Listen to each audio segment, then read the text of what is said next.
You're listening to the Good Question Podcast with Richard Jacobs. Our goal is to make each of our guests exclaim, that's a good question. I don't know the answer. Because when that happens, it means you, the listener, may be inspired to learn more beyond the interview and to ask great questions yourself that lead to new insights. In this podcast, we cover historical and current anthropology, comparative religion, and history. Welcome, and let's get started.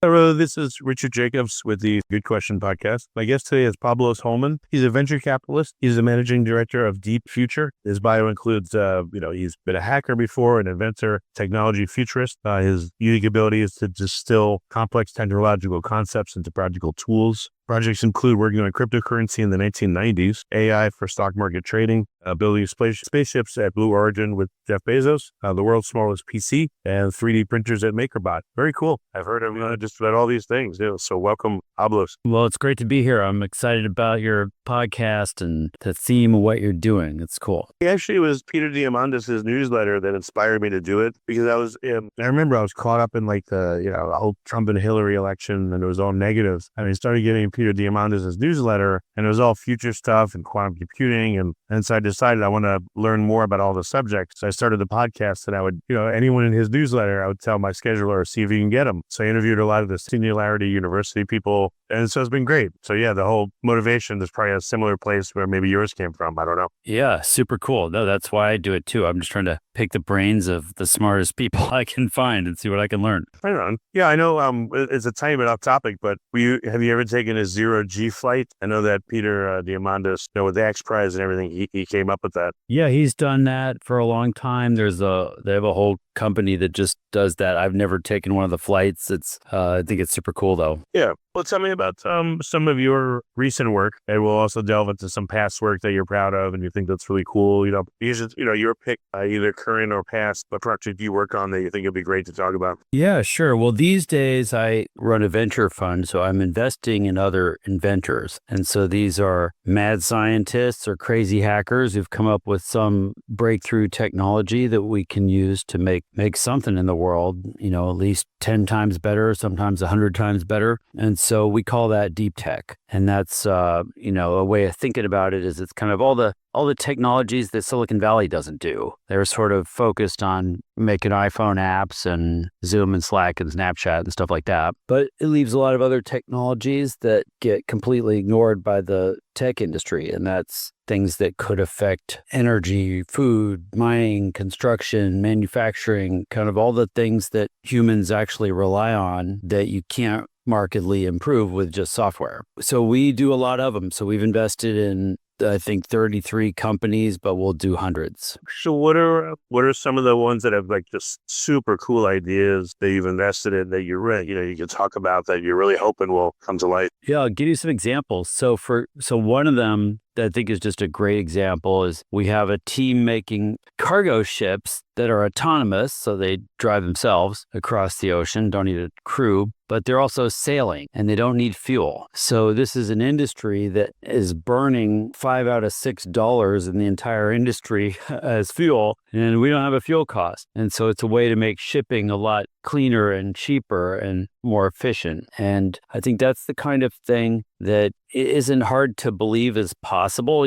Sailing's been working for centuries. It's easier than self-driving cars. There's not much to hit out there. Well, what if your ship goes off course? Don't you need some fuel on board to fix it and get it back on if it gets stuck? Well, what did the Mayflower do when it went off course? Yeah. So you do have on these ships electric backup. It's mostly for getting out of dead zones if you end up in a spot where there's no wind for a while. And then we also use it for docking and sort of precision operations that sailing's not so good for. But most of the propulsion is from wind. Does it use a sail or what's the mechanism? Yeah, you use rigid sails. They're not like the ones, and not like the sails you see on pirate ships. They're rigid, and then they are computer controlled. So it's kind of a drone ship that can just sail itself across an ocean. Wow. How much fuel does it save on average? 100%. Well, I mean, you got to use the electric backup. Well, the electric Got to come from there's batteries. Batteries are charged by dragging the prop. So we have too much wind, you can drag the prop and charge the batteries. There's solar. You put some solar panels on the sails as well, but yeah, not a big deal. What about speed to destination? Yeah, that's a good question. Detours or weight? Well, we're really good at predicting weather these days, at least compared to how it used to be. And so we use that for shipping all the time because normal cargo ships are trying to avoid any storms. They really aren't capable of handling extreme weather. You start losing containers and stuff. So cargo shipping is always paying attention to the weather. Our ships are looking for a different,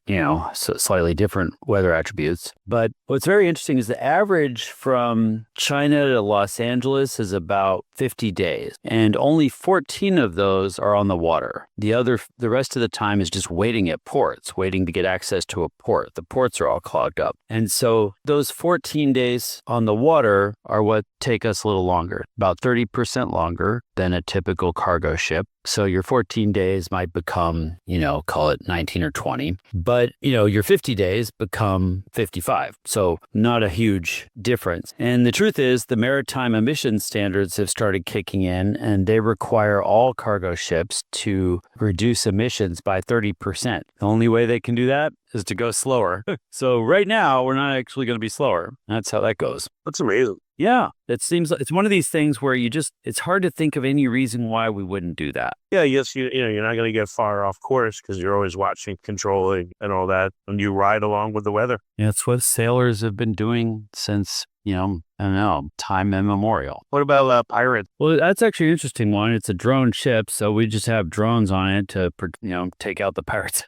No, nice. Good. I mean, that might be true, but the truth is, if you look at what pirates do, they don't actually take a ship hostage. They take the people hostage, the crew, and that is what they end up using as leverage. And if you have no crew, then who are you going to take hostage? I mean, if you're a pirate, you could get on our ship, but we control it remotely, so it'll just sail itself to the Coast Guard. I don't really see what you think you might do if you take. So there's no one on board? Well, there probably will be for insurance purposes for a couple decades, the same way we do with airplanes, but they're not really doing anything. Well, there's some system that for some reason gets jammed and they have to manually go do something to fix it, But yeah, that'll go away, I'm sure, as well. It's great. What's the size limit? Can you do like a whole container ship of sails, or yeah, you can't get that big? Well, what's interesting is the ships that we have now, the reason they're big is you get a drag efficiency. So every time you double the size of the ship, your drag only goes up by 50%. So there's a huge incentive to make really big ships to save on fuel cost. Well, we don't have a fuel cost, so we have no reason to make them big. And so we can make a lot more smaller cargo ships, which is great because they can go right to their destination instead of clogging up these huge ports or being these huge ships that clog up a port. So that's what's possible. But you could make cargo ships that are sailing that probably hold maybe a few thousand containers. Bigger than that might get a little less practical for sailing. But yeah, a few thousand containers would be a great size to go a lot of places where you couldn't, take a big ship anyway. Well, it seems like Amazon could make a whole fleet of smaller size ships to shuttle stuff all over the world, and it'll be independent, which is crazy. Yeah, looking forward to that. Can you retrofit existing ships? Oh, it doesn't work very well. Not really. And the reason is you could do it, but those ships are not designed for sailing, and sailing vessels really need a hull that's designed for sailing. Cargo ships don't have that. So it's not specifically more expensive to build a ship this way, but you kind of want to build it for this purpose out of the box. Well, what needs to be different about the hull? Well, a sailing vessel has a kind of a V-shaped hull that goes down in the waterways, and when wind is pushing on the sail, that hull keeps the ship upright and keeps it from tipping over. A normal cargo ship has more of a flat hull, and so if you're pushing sideways on a sail with wind, then you're going to get the thing tipping a lot. And that rolling isn't useful. The hull on a sailing vessel is there because a lot of times you're tacking. You have wind coming from the side. You're trying to go forwards, and so you actually have it pushing on you from oblique angles. And so that's the game with shipping. What about the in water sound profile? If you sail near an area that maybe they mined it, or there's other countries that are not so friendly looking to take out enemy ships and things like that. Are these things like incredibly quiet? Do they mimic any other crafts that can be mistaken as military crafts? No, I haven't really thought that through. I don't know. I mean, the military doesn't do any sailing anymore, I don't think. No. But like if you're going into the Bay of whatever, and it's in country X, and country Y is always messing with them. You're always on the lookout for their ships, submarines, whatever. Maybe your ships have a sound signature that is so quiet, but they see them on sonar and they're like, "What the hell is that?" Or they have a signature that's similar to some other ship that would be seen as their enemy ship. I don't know if that's ever. Yeah, interesting point. I don't actually know the answer, but there's a lot of recreational sailing going on, and you wouldn't want to be firing torpedoes at those people. So there must be some way that they're identified or identifying themselves. Be analogous. Okay. Hey, very, very interesting. That's really cool. Yeah, thanks. That's super cool. So when are the ships on the water, or is it? Well, we invest very early. So this company has a prototype that can sail itself. It's a 16-foot boat. It's not big enough to move any containers yet. But yeah, the next big milestone will be to build a ship that can haul containers. Have they figured out an optimized size of sail above which it's, other factors make it unwieldy or unusable? Certain sweet spots. Yeah, well, they figured out that probably the biggest they would want to go is about 3,000 containers. But they actually want to start with a little vessel that can just move a few containers and go to islands, places where you can't get a lot of shipping service anyway. Well, like Africa, I've heard a lot of the big container ships, there's no deep water ports, so they have to sit way offshore. And you guys are sailing, so you have more V-shaped hulls, which would probably put you in the same class. But maybe they're small enough where they could get closer to shore or come dock into like some kind of mid-level water port. Yeah, no, that could be really, really helpful for places that can't get a good amount of shipping service. Oh. All right, well, cool.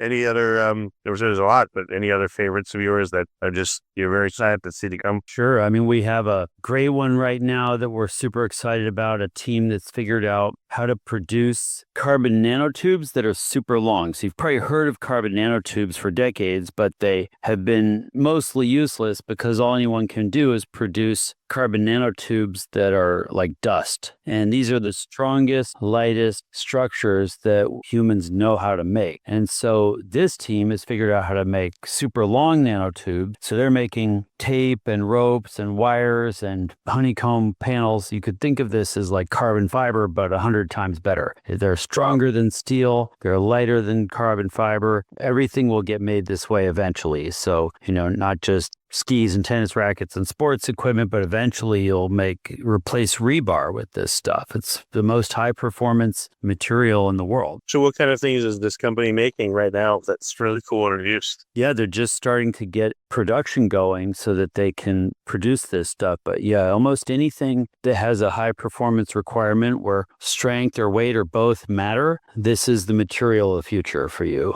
And so it could, sailboats and race cars and rocket ships and all that stuff will get made this way. I mean, I don't know if it's proprietary, but how do they make longer average segment size? Do they go through stages where they make dust-like material and then they agglomerate it somehow to be longer?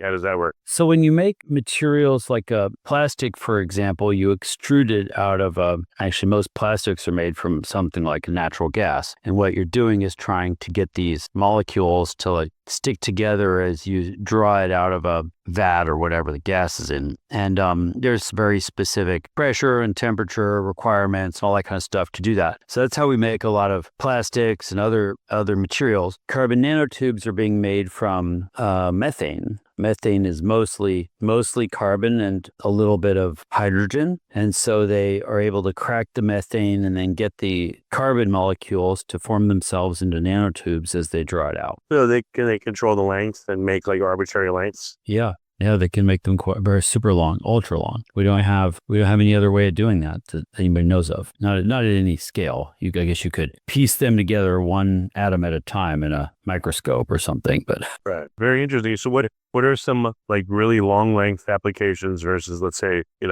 length? Well, the longest length application for this that people have been fantasizing about for decades is what's called a space elevator. So you would make this carbon ribbon out of nanotubes that's tethered to the Earth, but the other end is tethered to a satellite in space. So you have this giant ribbon going from Earth into space, and then you have an elevator that climbs up the ribbon. And that would be a cheap way of hauling stuff into space without having to use rockets, which are pretty fuel intensive. I'm sure the forces on the rope would be tremendous. The shear, the torque, everything. Exactly. And that's why the only way you could do this would be with carbon nanotube. They're the strongest thing ever. So you really got ultra long yeah. braid of really long carbon nanotubes. Yeah. I mean, they don't all have to be 100 kilometers long. They could be a meter long. And then what are called van der Waals forces, just the forces of these materials at that scale will hold them together without a resin or a glue. So you can, kind of the way rope is made. Rope is not, most of the fibers in a rope are not the length of the rope. They're much shorter. How do you, what's your interaction like with your investments, these companies, these people? Because, I'm sure you're a huge ideas guy. How do you hold yourself back or get satisfaction? Like, is this now the outlet of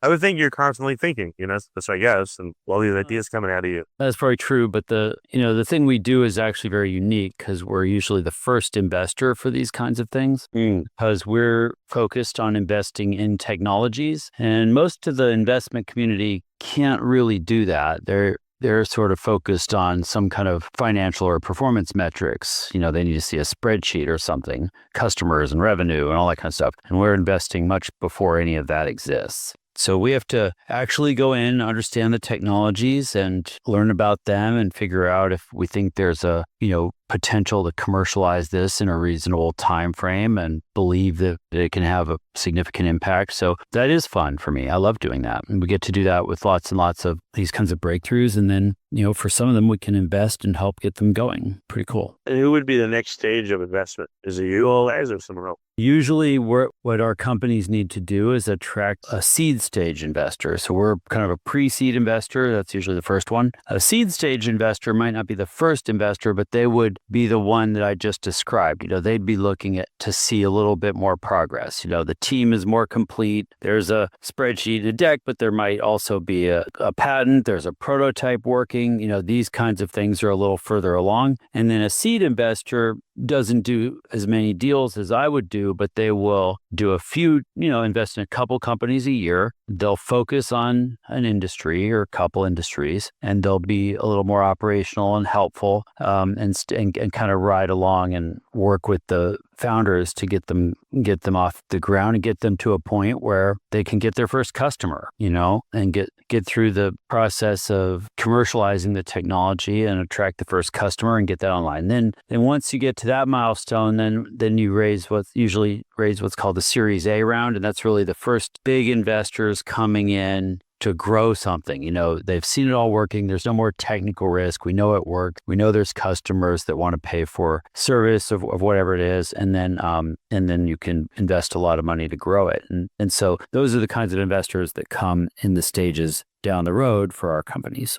Okay. So maybe just one more technology you think it was is amazing. Another one that's super cool that we have going right now is a company. These guys discovered a breakthrough in magnetism. This is pretty rare. A lot is known about magnetism. So it's a very, very unusual to have invented something new. Well, they figured out a very attractive industry. Well, it's very, sure. Oh, yeah. So, well, look, what's cool about it is they figured out how to make this kind of virtual tripolar magnet. So if you've ever tried to, when you were a kid, take a couple of magnets and balance oppose them and balance one on top of the other, it's impossible to get it to float. It'll be unstable and it'll fall off one side or another. The reason for that is the thing is unconstrained in the magnetic field. It just floats away and falls off. Well, these guys have arranged magnets in a way that gets a north pole up, a north pole down, and south sandwiched in the middle. And they're able to float a magnet right there at that point. And so this is kind of a cool, discovery, but it's allowed them to create the most efficient electric motor in the world. And so we're using electric motors for everything from, cars to generators to drones and all that. But they aren't as efficient as we'd like them to be. And by less efficient, what that means is the electricity going into them is making a lot of heat, and you don't want heat, you want motion. And so the efficiency is basically the ratio between the heat and the motion that's made by the electricity. Well, because of this magnetic configuration, they're able to make a motor that uses, in a normal motor, you're just using one side of the magnetic field to push to make something go around and make something move. Here, they're able to use the north and the south. They're able to push and pull at the same time. And so they're able to make this very high performance electric motor. And it's also what's called a ring motor. So the electromagnets are in a ring around a propeller, let's say. So they could make a motor that doesn't have an axle in the middle. They could put the propeller in the middle, and they can make very efficient motors for things like anything that's electric and flying, like a drone or an aircraft. And so it's a really exciting one that nobody knows is coming, but that'll end up on everything that flies, at least, and that is electric. And then, but it could also be used in cars and motorcycles and power plants. How much more efficient is it? What are some of the parameters?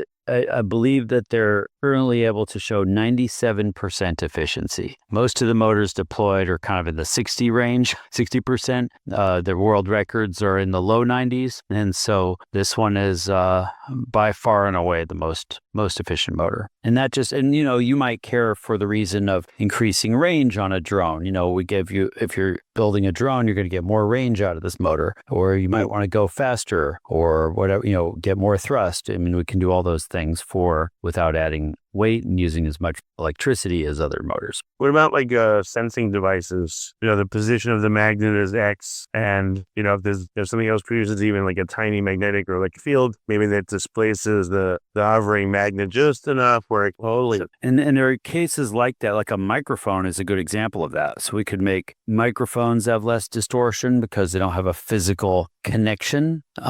You could make transducers, which is like the opposite, like a speaker. There's all kinds of things you could do. Yeah. Okay. So how do you guys actively go out and look for companies, or do they find you? See, yeah, you end up finding these people. Yeah, they are hard to find. You got to make them find you. That's why I'm on a podcast. Hopefully one of your listeners knows somebody with crazy hair and a DeLorean, and we'll send them my way. Okay. What are you looking for when someone comes to you? Like, what are some things they should have? And yeah, well, that's, there's a whole bunch of examples of these kinds of things that I wrote about in the book. And that's kind of a way of getting your head around what we mean by deep tech. But what we're really looking for is usually a 10x multiplier on some old industry or old business or product, something that people really need but hasn't been improved by technology in a long time. And so, the ships are a great example of that, but it could be anything. We have things in mining, we have things in semiconductor lithography, we have a team putting solar farms in space, we have automated manufacturing using robots to make clothes. We have things in construction. We have some guys with a kind of like a drone that can build adobe mix homes, like in the Southwest, those terracotta looking homes. They just built out of clay. They just show up on site. The drone picks up the ground and makes a wall out of it. It's just really cool. Super cheap. It can make super nice homes for the cost of a trailer park. And so there's really, really a lot of cool things coming like that. How do these pre-seed companies that are looking for investors find you?